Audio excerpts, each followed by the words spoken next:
Jeff, can you introduce yourself? I'm Geoffrey Cater. I am the owner and creative director at S4ICVFX, the stage here at Green Power Studios. Last time I visited you, we were out in the valley, but now here we are at Burbank. Tell us a little bit about where we're at today. So we're at our new studio. S4 ICVFX division has now hooked in with Green Power Studios out here in Burbank. So we can talk about that in a little bit, but really exciting, a bigger wall, different design. And so, yeah, that's what we're doing. So this is the new ICVFX stage here in Burbank. Jeff, how did you find yourself in the film industry? It was a long journey. Let's just put it that way. I went to Art Center in Pasadena, and I studied automotive design. So I was a car designer, and while you're designing cars and doing all that, of course, I had just great fascination with Star Wars and design. Joe Johnston and all those people were our heroes. Sid Mead. So I was really sort of aspiring or moving towards more of an entertainment type track. I thought that would have been cool.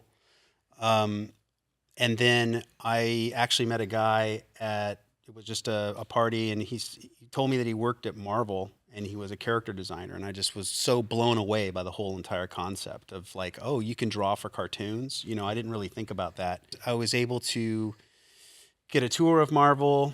They took a look at my portfolio. I started to work on let's call it an animation portfolio. So it was a much different way to draw. It wasn't full colored renderings and everything, but it was like spaceships and guns and props basically for animation. Got a job working at Deke Entertainment and on Where on Earth is Carmen Sandiego, the cartoon. So that was like super fun because every week it was like, draw like 2 helicopters and an airplane and the Magna Carta and whatever other stuff was going on in the show. And I fell in love with it. So I actually didn't go into automotive design. I actually continued to work in entertainment. Then I went to Saban Entertainment, which I'm sure a lot of you young folks here know of Power Rangers. Power Rangers, right? Worked in animation back then, working on all types of Marvel cartoons, doing, again, just props, design, that type of thing. So my background really is as an artist. So I can design and draw and color and, do storyboards and what have you. Then I started to get really interested after that into computer animation. And at that point, it was really exciting because I could not only design it was on Silver Surfer, the cartoon. So I was not only able to design the spaceships and all this stuff, I was able to model them, do the animations. So like my whole Star Wars fantasy was starting to kind of come true. Marvel went bankrupt. So Silver Surfer, it's back, but back then it bankrupted. And I met Stan Lee, and I hung out with all those guys. It was phenomenal. But we ended up moving on, getting let go. At that point, my partners and I decided to start S4 Studios and primarily continuing the legacy of doing commercials and doing animation type projects. So 2D animation, traditional, but also computer animation. We work with Cartoon Network. We worked with Phil Roman, if you guys know of Film Roman, who does The Simpsons. Got to know him well and got to work with him on some projects. So very much an animation background. But because we were in computer animation, then we started to sort of veer into doing graphics for trailers and film, and that computer animation background started to kind of lend itself to working on maybe some film effects, maybe some TV effects, and then we started bringing in more and more people into the company to help on that. So we had sort of traditional animation people and we had visual effects people. And that's when I kind of like the light bulb went off, and my partners were really, smart in terms of helping to position us into doing more feature effects type work and more trailer type work, because the money was a lot better. With that said, S4 continued to do its thing, and we sort of like kind of phased out on the animation side and really started getting we moved to Hollywood, so we were close to all the trailer companies. We were able to really get on some major campaigns, War of the Worlds and all the Mission Impossible movies and all these different things, and learning a lot more about branding and, again, like heavy duty motion graphics type stuff. We ended up branding 3 networks for NBC Universal. So we branded Chiller, Sleuth, and Universal HD. So we came up with all the ideas, we did all the animations, and then we serviced those networks. So the company started to then develop into a pretty well-known motion graphics company that also could do visual effects. We had a kind of a big crash, and we had our strike that kind of coincided back. I don't remember which one came first, but it sort of, the town was dead. And I started thinking about maybe scaling down, because we had lots of people working for us. We scaled down and got into a smaller studio and added an editorial component. We never really had an editor in-house. So for us, it was like, it really made, at that point, I didn't have any more business partners. They had sort of gone on and done their own thing. For me, it just made sense that since we were able to write spots from scratch, do commercials, do all the production, it made sense that we should also be doing the editorial. So we started doing a lot more commercial type work at that point. So soup to nuts, beginning to end. And we were continuing to do the visual effects. There was a stint there where I went to work with Honda and Acura for about 5 years, designing the user interface elements and some of the design elements inside their current line of cars that are out. And that was really exciting. I mean, it's a massive team over there.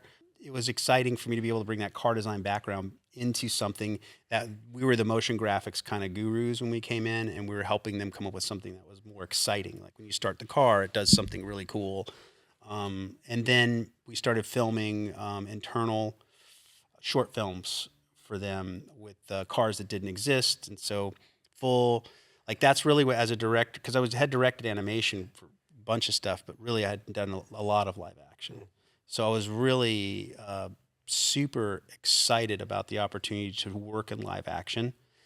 And the process was so different, with casting and working with a physical crew and going from location to location. And I was really starting to understand how live production worked, that side of things. I was always on the post-finishing side, but having the ability to work with a crew and then understand, okay, as a director, how do I get my vision across for this scene? How do I get the performance I want out of these characters for this particular shot? And, and I was like doing this master class with Werner Herzog and like all these different directors and trying to learn, listening to Tarantino and like trying to figure out how do these directors go about working on the set.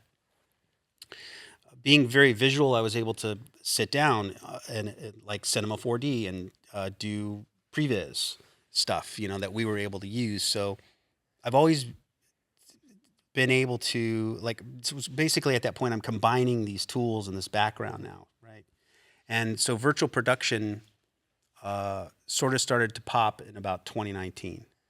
That got me really excited because I thought, wow, could I shoot, instead of shooting a physical car, could I use Unreal Engine to actually put a car via camera tracking out on the track or wherever we were shooting? And so it was actually AR, like a thought, like maybe we could AR a vehicle in and I could actually do the shooting. Like, so we went and talked with Epic about it, and they were like, well, here are some links to some stuff that you should take a look at. But virtual production is becoming a thing, and like here's the Lux Machina motorcycle video that everybody saw. Yeah, I think that Lux Machina video really launched a lot of boats into virtual production. It really took this concept that a lot of us in this industry were looking into and trying to really kind of quantify what it was and put a wrapper around it so that people knew exactly what that was, right? Yeah. Sounds like you were the same. Yeah, it was so well thought out in the way they presented it, because the reveal that they were on a stage is what blew everybody's mind. And the fact that when the camera moved, the background moved in parallax, so it all felt married together rather than it feeling like a 2D background, which people are so used to seeing. Then the reveal that they were using a game engine to do it, and the R&D that they did to make it all happen. And I'm sure there are a lot of other different players, but I'm just saying that stage, which I went down to and saw the demo, I was like, holy moly, this is the future. So that to me said, this is real-time visual effects, essentially. And the beauty of virtual production, I think, is the fact that, and in-camera visual effects or ICVFX, is that you shoot it on the day, you get the look that you want, and then you're done. There's really not a big post-process to it. So when we started to get into virtual production, that was my number one goal. How do I take the VFX side of my company and roll it into a real-time visual effect ICVFX company? We had worked with a company doing virtual production. We were funded to do it in 2020 and came up with a whole vehicle process system that was using Unreal Engine, because vehicle process is such a, it's like a... Do you want to explain vehicle process a little bit? Sure. Take these walls behind us, bring in a car, put up what are driving plates, essentially plates that are, of their environment, the rear, the sides, the corners, what have you. And then you set up the camera and you can move those videos around on the wall till you get a nice look. And then essentially it looks like they're out driving in the city or the country or the what have you. Vehicle process was something that we did on a lot of those Honda things. We'd actually put a futuristic car interior or something like that and put it onto basically what they call a process trailer. And so that would have, it's a trailer that had the car in the middle and a bunch of cameras and stuff around it, and your actors are inside, and they would drag that thing around, on the streets or on a track or wherever we were. So that's where the word process comes from, a process trailer. And it's a technique that's used for like virtually every kind of, most TV shows. Like if you're going to do big action movies, fast, furious, that they're usually shooting that stuff in the wild because they have the budgets. But for like your average television show where you have two talking heads in a car, that's going to be shot on a stage like this. And those productions have, you can have LED groups come in and just set up the walls. They bring the car in, they shoot for a day. Usually they're shooting several episodes. I mean, I've seen it over a day or two where they'll shoot the entire season and they're just done. It's kind of like, it's not something that people talk about much. It's not something that people even want to really do because it's like, oh God, we got to go do these shots in the car. But my thought behind it was, what if we could, because with my car background, I mean, I guess this is what I'm getting at. I understood how to shoot people in cars. I understood how a director could want to have way more control over just shot footage. So the idea of creating a real-time vehicle process system for virtual production using Unreal was like kind of a huge game changer. We presented at the DGA, had their digital day. They had several people. We were one of the presenters along with PRG and a bunch of other people, and we got a lot of great feedback. It's still a work in progress for us because we kind of lost funding and moved on.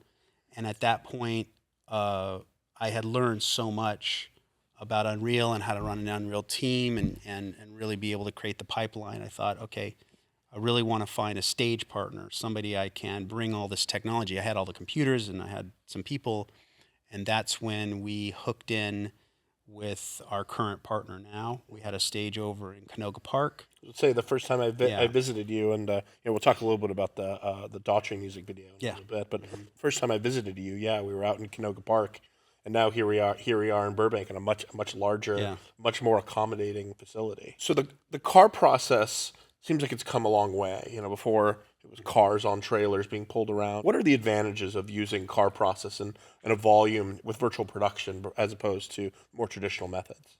Look, the key advantage is that you're not out in the wild. You're not driving around on a street. It's much safer to shoot it in a studio. Secondly, you can do multiple locations in a single day very quickly. So we can be, in the city in the morning, and then 2 hours later we can be running plates for the desert, and then, on and on. So there's an efficiency built into that virtual production is really, really good at doing. And then secondly, you're on an air-conditioned stage. It's nice. You're not pulling permits. You're not blocking off traffic. You're not doing those types of things. It's just an inherently easier type of car process than in the past. So the real challenge with doing process work on a stage is realism. When you're in a car, you're getting kind of bumped around, and there's suspension, and there's everybody kind of, they're making a left, everybody kind of goes to the right. It's and as far as driving, your hand is, you're physically driving the car. So there are a lot of those types of cues that I try to bring into the mix when we have people come in and do car process stuff, which is the hands are important. Look in the mirror occasionally. I mean, that's what people do when they drive. So there's natural things that you need to get the actors to do while they're driving. The other bits are maybe get a little car shake here or there, a little bump up and down. I've seen people who, they're super open to our ideas and they want to, take them on board and say, okay, you guys do this all the time. Some people, they don't care and they're not open to, and that's just filmmaking anyway. You have to know where you sit within the production. You can make as many recommendations as you want, and hopefully they take them on board. Lighting, getting hard light into the car is also another thing. These LED walls do a really good job of being backgrounds. They don't do a really good job of putting hard light into the car. So if a bus passes you and the sun hits it and it reflects into the car, there's going to be some hard light that comes off of that. Mimicking those types of little things they help bring it together. So the challenge is really making it feel realistic. And good car process does. There's also a post component to it. And I always say, why are you so worried about, I've seen people actually shake the camera by hand, which I think is a total mistake because you can't unshake the camera after the fact. Throw it in After Effects and just throw a little bit of camera shake on it and you're done, right?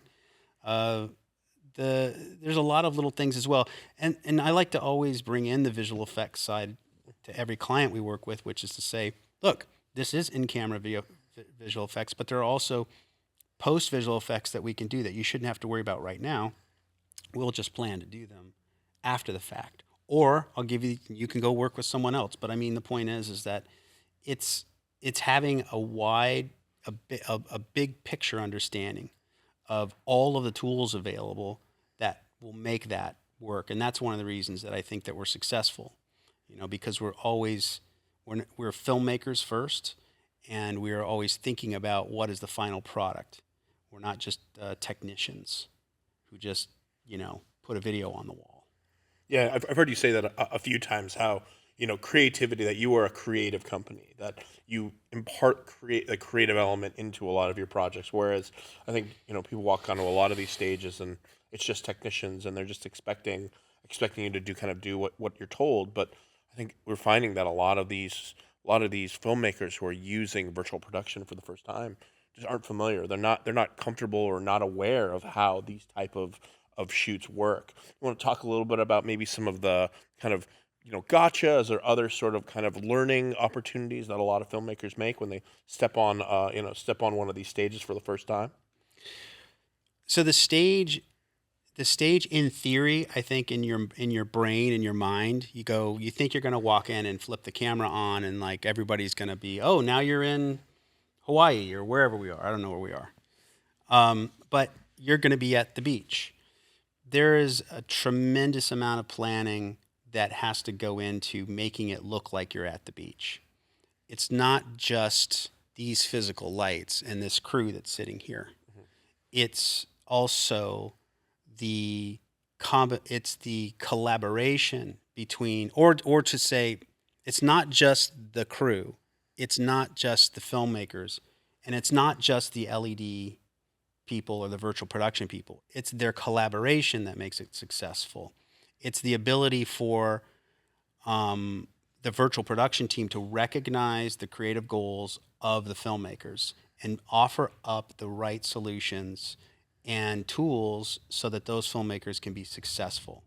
At the end of the day, that's what this is all about. It's what the camera sees, and it's about having a successful shoot and having the vision be encapsulated, or the vision being successful. Mm-hmm. Do you know what I mean? So what my approach I've always been this way with my clients. Visual effects can be a way more collaborative type of environment than a stage. Because somebody will say like, oh, okay, I want to take this character and I want an explosion here, and then I want this character to evaporate. Okay, So let's sit down and do some storyboards. Let's sit down and bring out some reference from some other movies or from some other TV shows that you like. Let's try to get the vision going, because when we get into the VFX, when we get on set, we need to plan. Make sure that there's room for the explosion, that maybe that person's on a green screen so we can do a comp. We got to shoot a clean plate of what you want. In other words, all that planning goes into a visual effect. In-camera visual effects, what I'm seeing is that people come in and there's not a lot of planning. They don't take the same, they think that they can throw something up on the wall and that, that it's going to look like Las Vegas. It's so infinitely more complicated than that. So my goal is to say, look, we're going to be your creative partners in this. We're not trying to tell you what to do. We're trying to help you get there. So you need to trust that our creative backgrounds, our artistic backgrounds, and then our technical savvy allows us to get that thought you have up onto a wall so that when the camera sees it, it sees what you want. And that's the successful collaboration between the two parties. I've been in situations where you have some DPs who come in and they just roll over you like you're just technicians. Hey, there's only so much that you can do. If they're not liking their shot, I might step in and just say, maybe you should try this or think about that. And sometimes the light bulb goes off. But what I'm finding is that when people decide to embrace virtual production, they are taking a pretty big, in their mind, they are taking a big creative risk. So to have creative people who are here, who are also filmmakers, gives a sense of comfort and reduces the anxiety that most filmmakers would with this technology. It's also very intimidating when you walk in here and you look at the wall, because you're going to see the pixels. You're going to see little artifacting and little tiny things. And some people look at it thinking that that's what it might look like on camera. And 90% of the time it won't, if we plan correctly and we actually get the shot. And, I know a lot now about cameras and lenses and aperture, and all the different things that I need to know so that when I'm with the DP pretty much all day and the director, I'm speaking their language. And then I'm able to, we're usually on comms, and I'm able to talk with our operator and when we need to make adjustments, be able to get my operator, so I speak their language to get them to do the things I need so that the director is getting what they want. So how do you get new clients comfortable with virtual production? I think the key is education, and also being able to do content examples of work that's possible. For instance, when we got started, a production manager, a UPM, a director, or even a DP, the executive producer, the core creative kind of unit, the people who are spending the money and the people who are trying to figure out what it's going to look like, they need to be convinced that using this technology is going to give them some kind of an advantage. But you need to show them what that advantage is. One of the first videos we made, we had a Malibu, like it looked like we had a young guy worked for us, looked like he was sitting in a Malibu beach house. And so we did a choreographed kind of move on it. So we would move stuff around and change the color of the walls, and then he'd switch position and the camera would kind of dolly over here, and then we made something bigger and then close the doors, and all happening in real time. And then when he stood up, we turned off the Malibu backdrop, and all of a sudden you see that it was a wall, the LED wall, the whole time.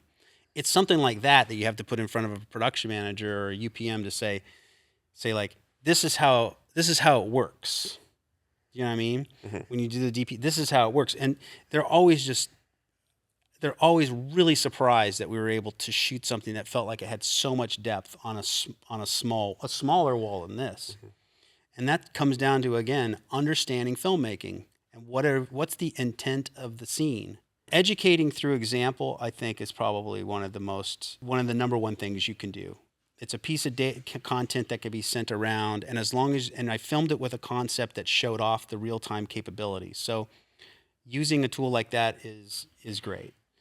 The second thing is having them come in, having a camera set up, and then watching their eyes light up when you start to move the camera around, and all of a sudden they see the camera tracking all working. I say, go look at that monitor, and they look at the monitor, and it's just like, whoa. So having an experience with it. So that's sort of the two. If you had to think about how do you get these customers, give them some links to some really cool, compelling content, give them a reason, get them to come in and have an experience. But then also and then there's another side to this. Shooting virtual production is not cheap. It is the most cutting edge technology pretty much in film shooting right now. I mean, for the most part, virtual production is a pretty big umbrella. There's a lot of things that are underneath it, AR and different stuff. What we do is IC VFX. So you shoot it on the day. It's how you want it to look. You're editing it the next day. You're not worried about a big post process with green screen and all that bit. So in that virtual production, there is an inherent efficiency built into it by being on a stage where we can swap out the locations throughout the day, and you can shoot multiple locations on a single day. Now, if I said, okay, our stage is $20,000 a day, people go like, what? But then if I said, okay, how much is it going to cost for you to fly to New York and shoot in an apartment in New York? Now you're going to go to Malibu and shoot in a Malibu beach house. Then you're going to go shoot in the middle of the desert. We can do all of that in a single day here. Nobody has to go anywhere. Nobody has to get, the only permit you're paying for is the city of Burbank, $600 or whatever it is. But literally, the crew is here. We're all here. We could be here for a couple days, and you'll still not spend the kind of money that you would have spent doing all of those things.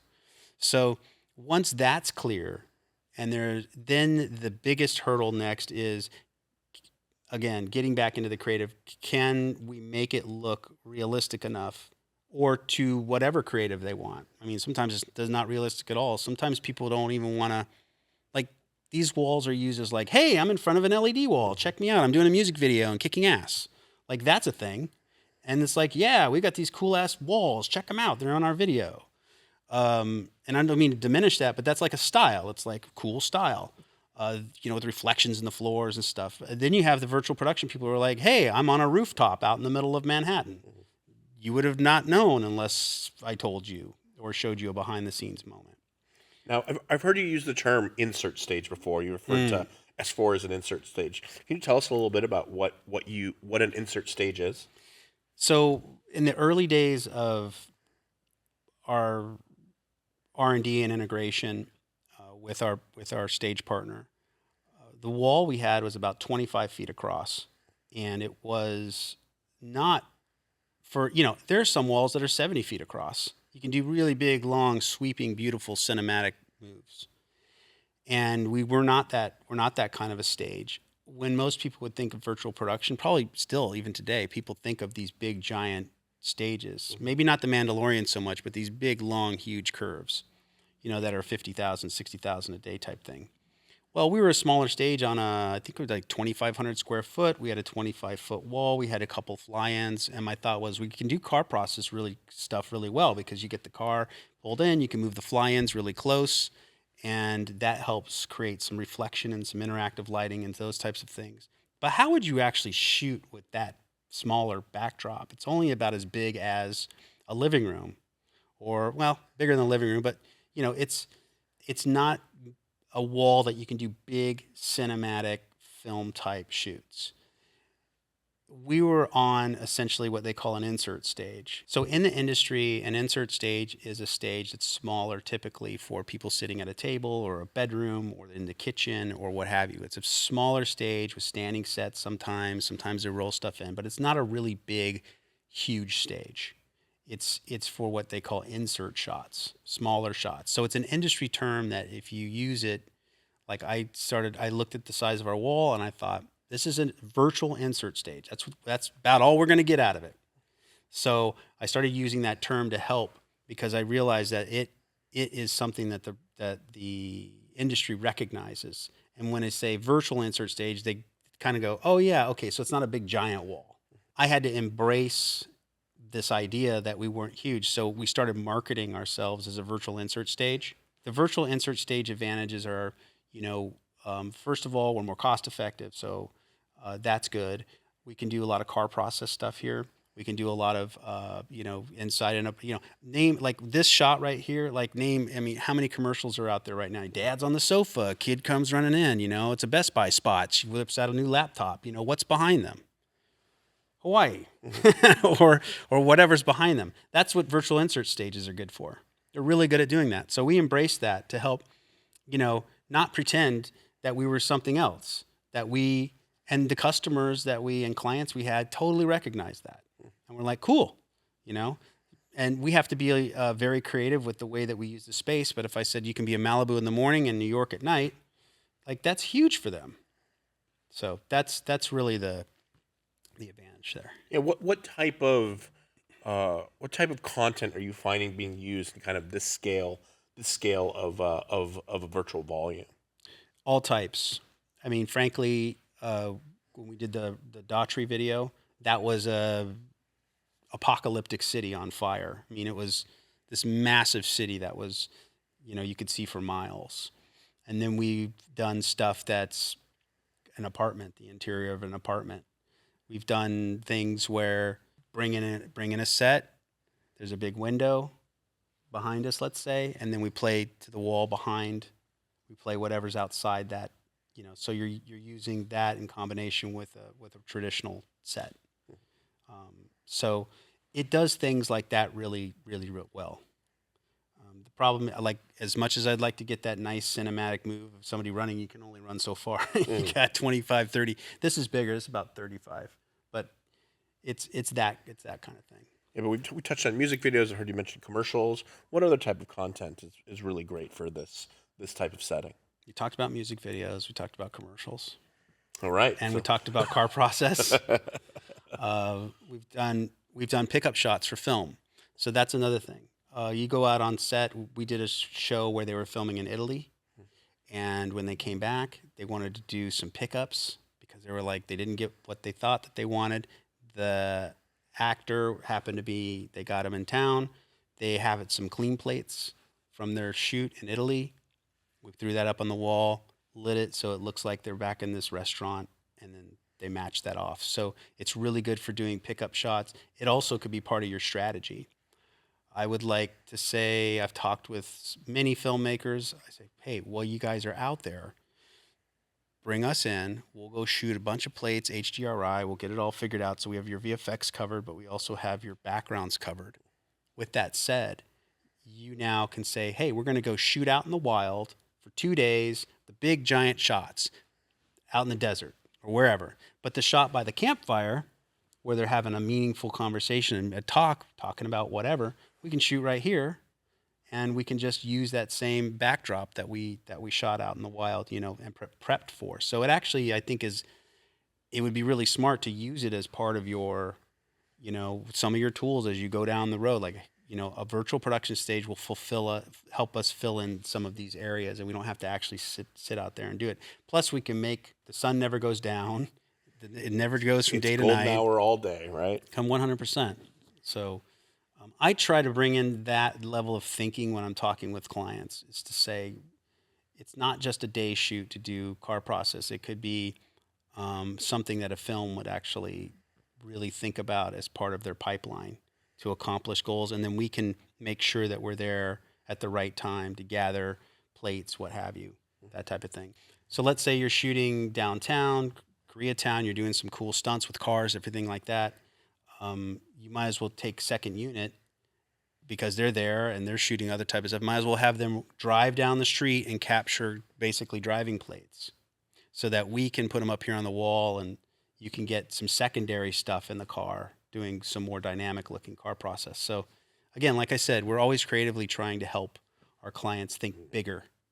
You're not coming to a stage just to rent the stage. You're coming here to work with this team. Another thing that we've done, or I've made a recommendation on, we were working with a film company and they came in and they were shooting for a couple days, and they had a really cool set.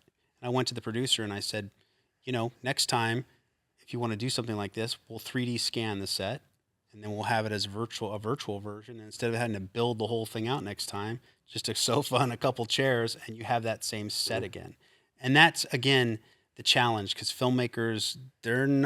producers are not thinking on that. And it's kind of like, another light bulb goes off in their head like, okay. So that's a good use of this technology. You just recently did a music video with Daughtry. You want to tell us a little bit about that? Yeah, sure.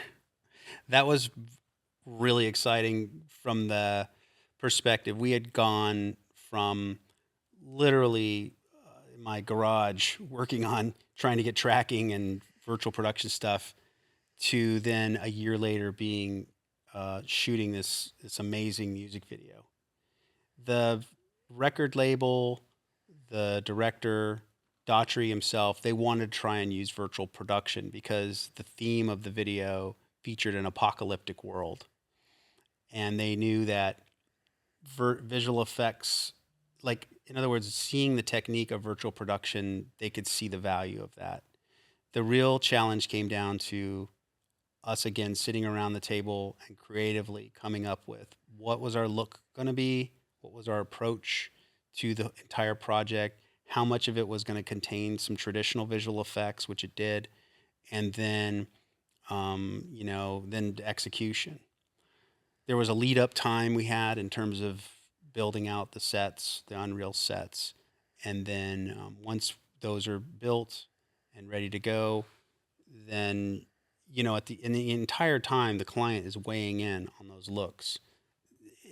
It can be a little dangerous because they're looking at a computer, it's this big, and they see this rad Unreal world, and then I through my learnings, I've got basically some things I'm always telling the filmmakers, like, what you're seeing on the screen is not what it's going to look like up on the wall.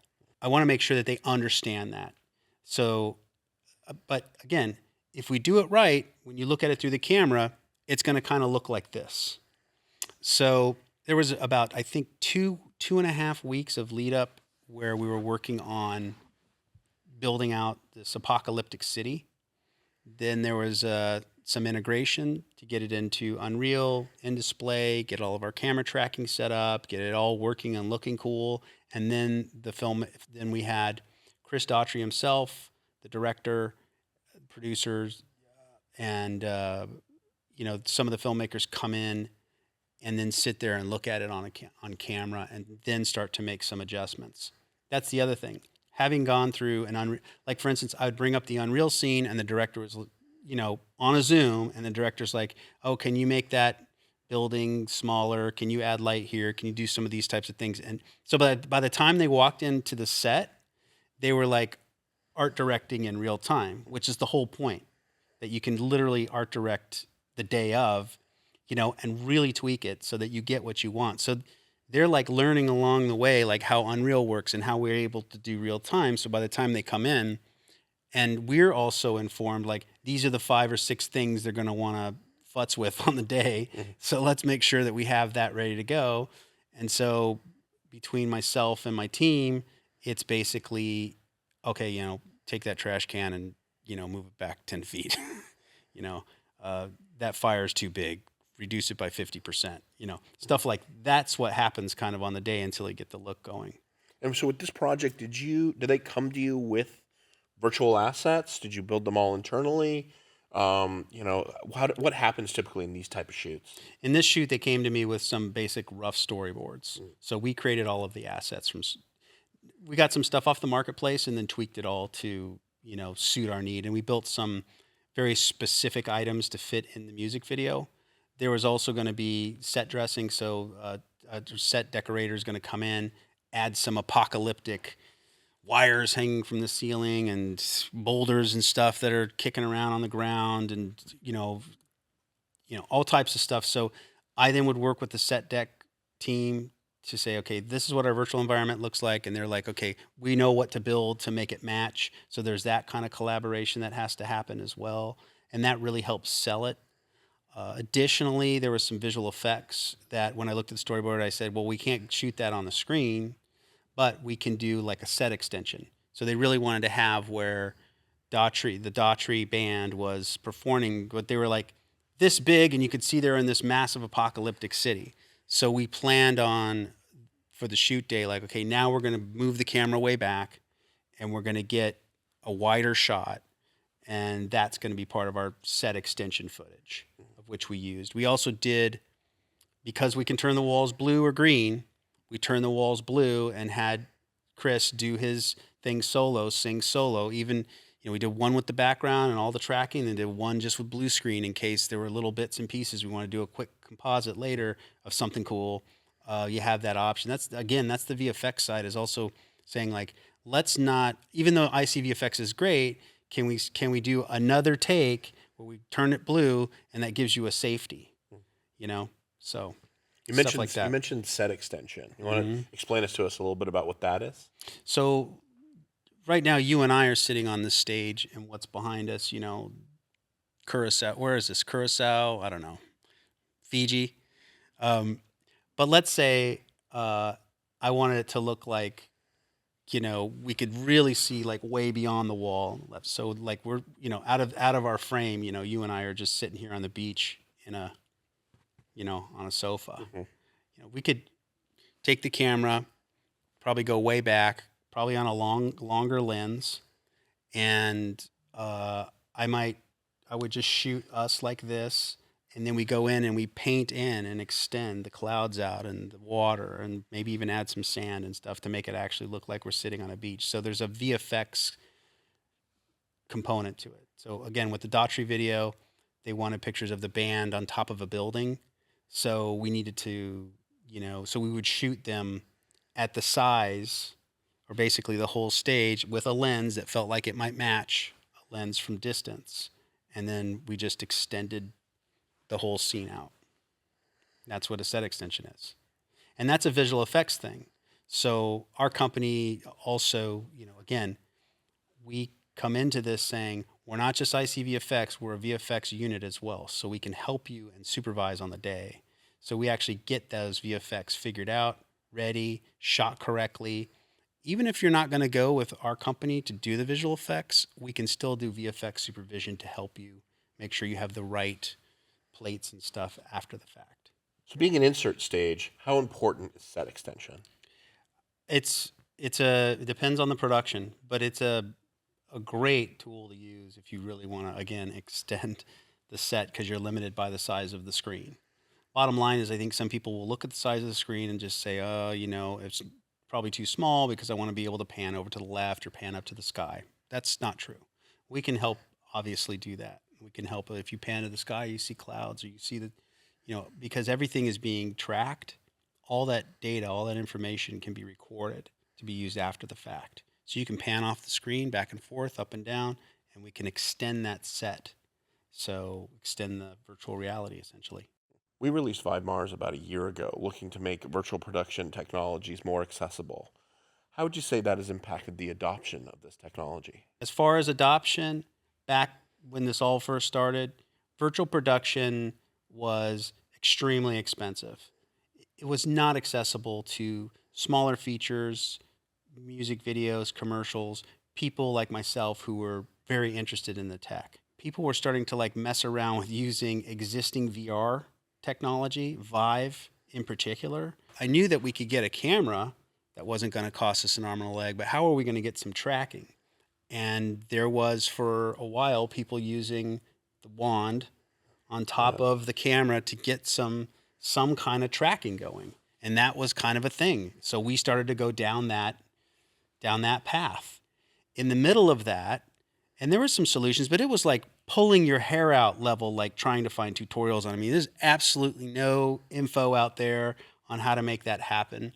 So there was no low cost alternative. Then we heard that Mars was coming out, and I think it debuted or what have you. And I remember looking at that and looking at the guys and being like, oh my gosh, when this thing comes out, I'm getting on the list right now, like pre-ordering it. And the day that thing showed up, we were still doing R&D in my garage.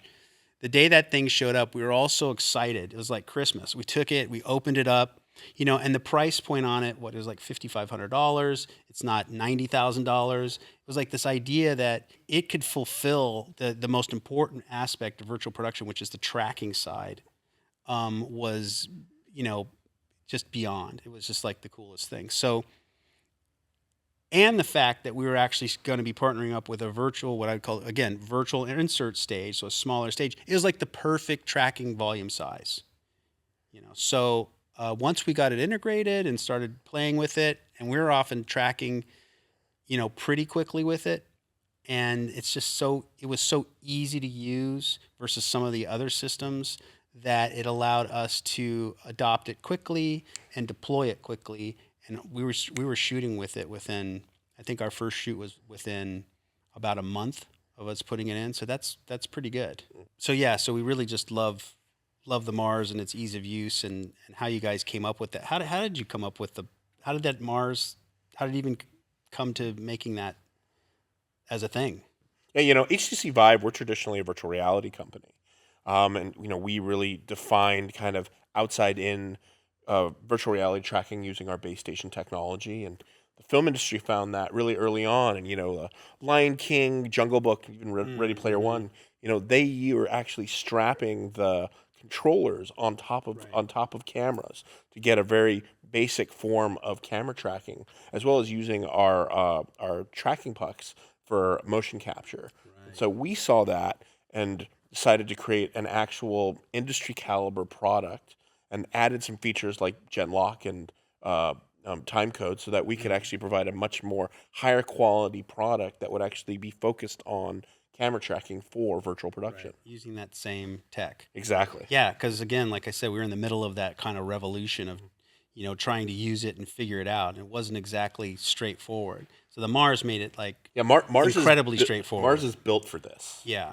Behind the scenes with Vive Mars and virtual production in general is Unreal Engine. Yeah. Unreal Engine is traditionally known for making video games, but Right. here we are staring at potentially what is ultimately a video game level. Are the experience of making these type of worlds within Unreal Engine, is the experience of making these worlds for filmmaking the same as it is for making the ones for video games? No. The short answer is no. Okay, there's crossover. Massive crossover. I've never worked in video games, so I can't really speak to that. There's somebody here that will be able to speak to that. In its simplest form, a filmmaker designing, developing, and moving towards a shot, a single image and a bunch of those single clips and images come together to tell the story. So they don't always make sense. They're not always from the same exact angle. The lighting changes. Lots of things are changing to get the shot to make it look great. Video games, from what I can say in my experience, you're world building. You're thinking about an experience. You're thinking about, from the point of view of a player, what are they seeing? What are they doing? What is their experience going to be? So I think there's a lot of things on that list as far as you have to make sure that there's a rock over there in case they look to the left, and that when they walk in the elevator that it does this. These are all things in film that hey, if you don't see it on the camera, it doesn't have to exist. In video games, it kind of does. So that and that's when we first started doing our Unreal Engine, any of our Unreal Engine production stuff, it was really difficult for me to find at first game developers, game artists who were interested in doing film, who actually had an understanding of film. So there may still be that way, but I know schools and stuff are changing that. However, this idea that in Unreal Engine you're building to the shot is sort of the mentality that has to be embraced a little bit. And so I've had my, let's call it, there's a learning curve whenever I've had game artists come in. They start to slowly get like, oh, okay, I don't need to build out all this stuff. I don't need to think ahead of time. I don't even need the game to literally work. I should just be able to press sequencer and kind of get it, and then that works for the director. So that's culturally, things are shifting and starting to blend, I believe.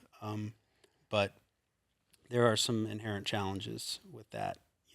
I think for myself, because I can design and I can build and model, and that's my team. So I'm the creative kind of force.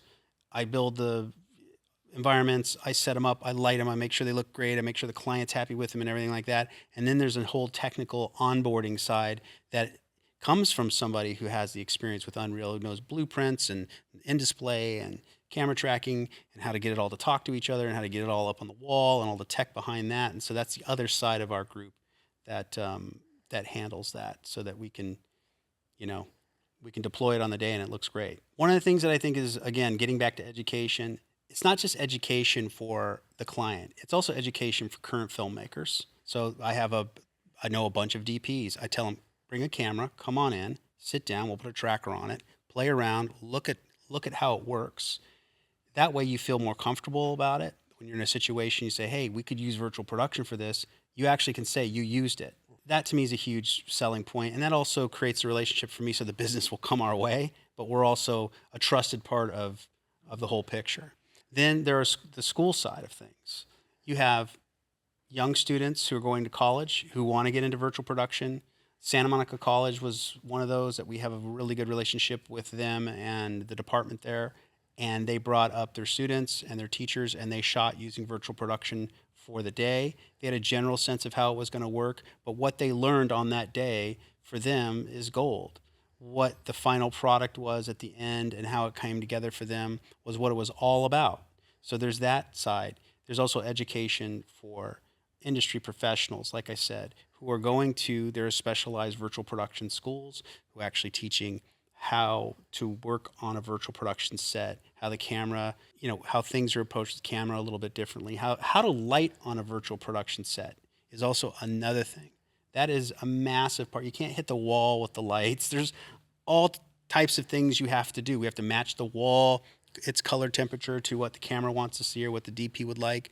There's a lot of those types of technical things. So education, education, education.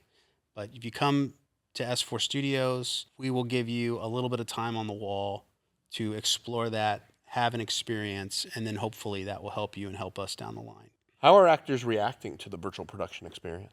Well, I mean, they're not on a green screen, so they've got something to look at, and that's actually pretty key to why this technology is successful. We had a pretty famous hip hop artist come in and do a very, really cool, fantastical type of set mixed with the virtual world. And I mean, it was really super cool. And when he came in and it was like he could see, the set matched the virtual world and the way that it all came together, he was just like super comfortable and excited, felt like he was there, was like kept complimenting, the whole crew, the whole team, the whole time. That it just was like such a great, fun experience. And that's the reaction that we love to get, is the idea that these artists and folks, when they come in, they feel connected to this virtual world and they can see it before they leave. Like, it's going to look like that. That also helps with the excitement. So we've worked on a number of projects like that we can see that this is, again, and I know that they're going to be back. That's the most important thing. They will be back with bigger, better ideas, and that's what our overall goal is we hope for that. You shoot a lot of music videos here. How does the artist react to working in virtual production? Music videos, they kind of go two ways. They either want to use the walls as kind of a cool backdrop with video on it, much like a concert. Then you also have guys who are like, again, with the Daughtry video, they wanted Chris Daughtry and his band in a apocalyptic scene.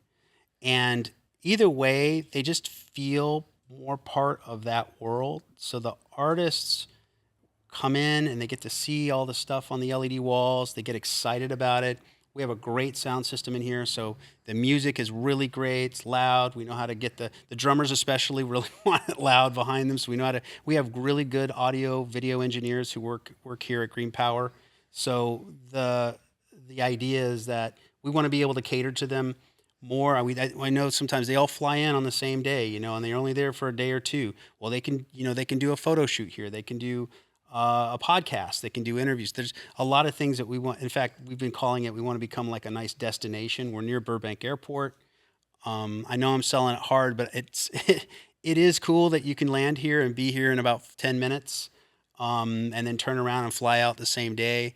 But, because we've worked and done so many music videos, hey, we know how to set them up in their green room right. We know how to get them, like I said, photo shoots and podcasts and all the other things that they want to do while the band is together. We cater to that.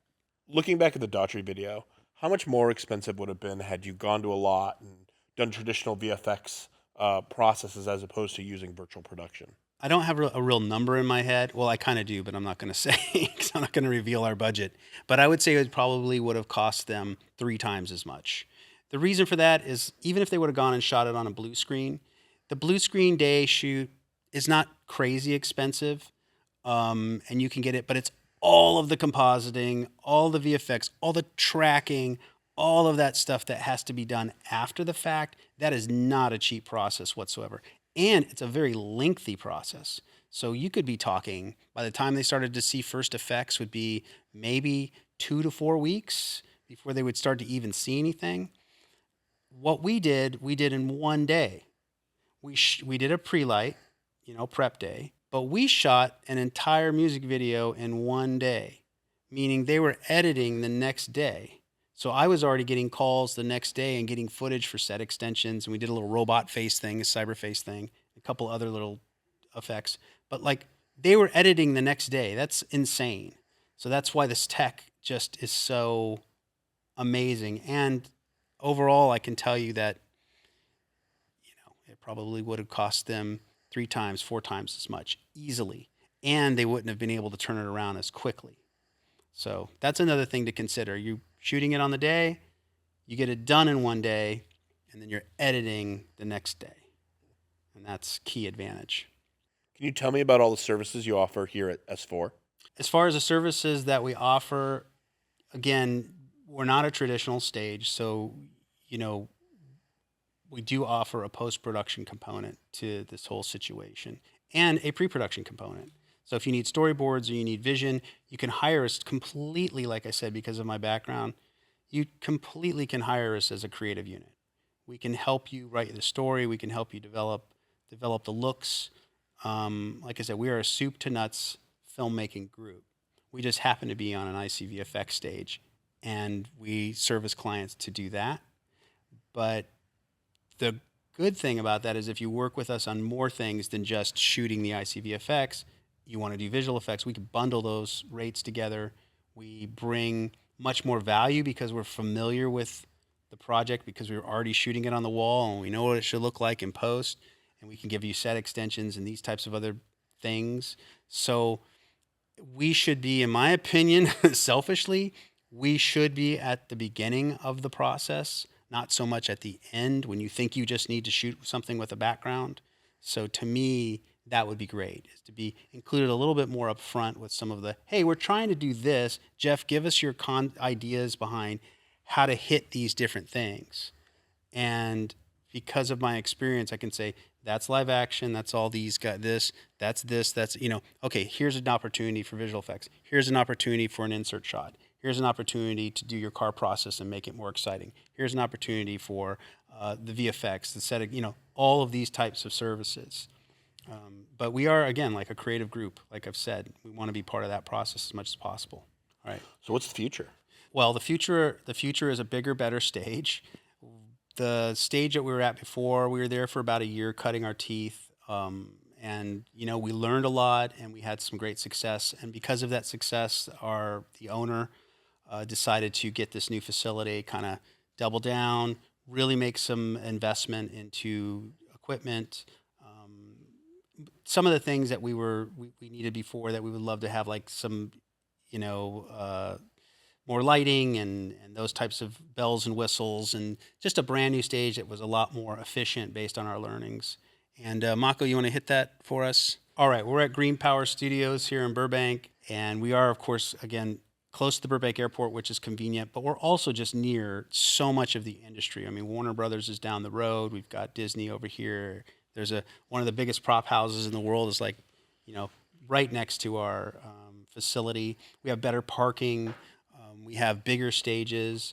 We have the Cinema Junkies, which is a motion control camera company, taking up there in one of the stages down and sharing the building. So we're a much more sort of soup to nuts type of a situation, but just overall better facility, and glad to be part of Green Power Studios.